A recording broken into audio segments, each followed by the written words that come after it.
की सियासत में हलचल तेज हो गई है। 2027 के विधानसभा चुनाव से पहले यूपी में होने वाले पंचायत चुनाव को अब सेमीफाइनल माना जा रहा है और इस सेमीफाइनल की शुरुआत होने वाली है जहां हर राजनीतिक दल अपनी ताकत का असली आकलन करने उतरेगा।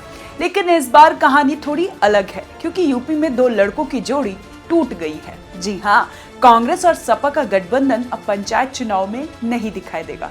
चलिए जानते हैं क्यों और क्या मायने रखता है ये चुनाव। सबसे बड़ी खबर यही कि यूपी कांग्रेस ने अकेले चुनाव लड़ने का ऐलान कर दिया है। यूपी कांग्रेस के प्रभारी अविनाश पांडे का कहना है कि पार्टी इस बार अकेले दम पर अपनी किस्मत आजमाएगी।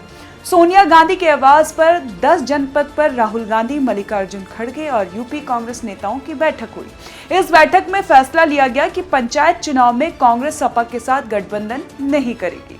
2024 के लोकसभा चुनाव में सपा कांग्रेस का गठबंधन यूपी में एनडीए के खिलाफ कामयाब रहा था। उस समय यूपी में दो लड़कों की जोड़ी की धूम थी, लेकिन अब पंचायत चुनाव से पहले दोनों दलों के रास्ते अलग अलग हो गए हैं। हालांकि 2027 के विधानसभा चुनाव में गठबंधन की संभावना अभी भी बनी हुई है, लेकिन सिर्फ कांग्रेस ही अकेले नहीं है। यूपी में बीजेपी के घटक दल भी पंचायत चुनाव में अलग कदम उठा रहे हैं।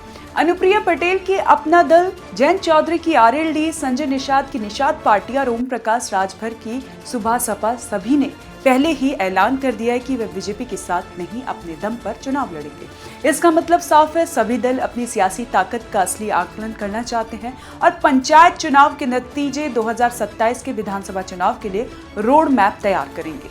यूपी में त्रिस्तरीय पंचायत चुनाव अप्रैल से जुलाई 2026 के बीच होंगे। करीब 57,000 ग्राम पंचायतों में ग्राम प्रधान और सदस्य चुने जाएंगे। 74,000 बीडीसी सदस्य और बाद में ब्लॉक प्रमुख चुने जाएंगे। 3,000 जिला पंचायत सदस्यों का चुनाव और उसके बाद जिला पंचायत अध्यक्ष चुने जाएंगे। राजनीतिक विश्लेषज्ञों के अनुसार जिला पंचायत सदस्य चुनाव से पार्टियों को पता चलता है कि उनके वोटों में कितनी बढ़त या कमी हुई है। ये पंचायत चुनाव इसीलिए भी महत्वपूर्ण है क्योंकि ग्रामीण क्षेत्र की 2/3 विधानसभा सीटें इसी आधार पर आती हैं। पंचायत चुनाव केवल ग्राम स्तर का खेल नहीं है, ये असली राजनीतिक युद्ध की शुरुआत है। सभी दल, चाहे बीजेपी हो या कांग्रेस, सपा या उनके सहयोगी दल, अपनी ताकत, जनाधार और रणनीति का आकलन करने मैदान में उतरेंगे। कांग्रेस अकेले चुनाव लड़कर ये दिखाना चाहती है कि उसका जनाधार कितना मजबूत है। बीजेपी के सहयोगी दल भी अपनी क्षेत्रीय पकड़ को आंकना चाहते हैं। पंचायत चुनाव जीतने वाले नेताओं को विधानसभा चुनाव में भी मौका मिल सकता है, यानी पंचायत चुनाव 2027 के विधानसभा चुनाव की तैयारी का सबसे बड़ा प्लेटफॉर्म है।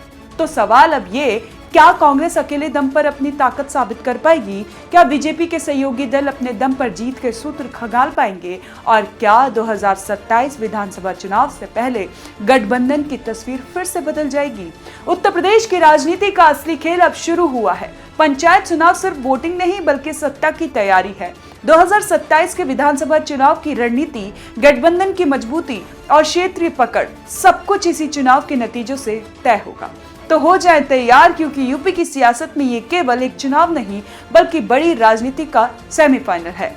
यूपी पंचायत चुनाव 2025 सेमीफाइनल का असली रणभूमि देखते रहिए, क्योंकि असली खेल अभी शुरू हुआ है। तो कैसी लगी आपको ये जानकारी? आप हमें कमेंट कर जरूर बताएं और देखते रहें ओ एनर्जी न्यूज।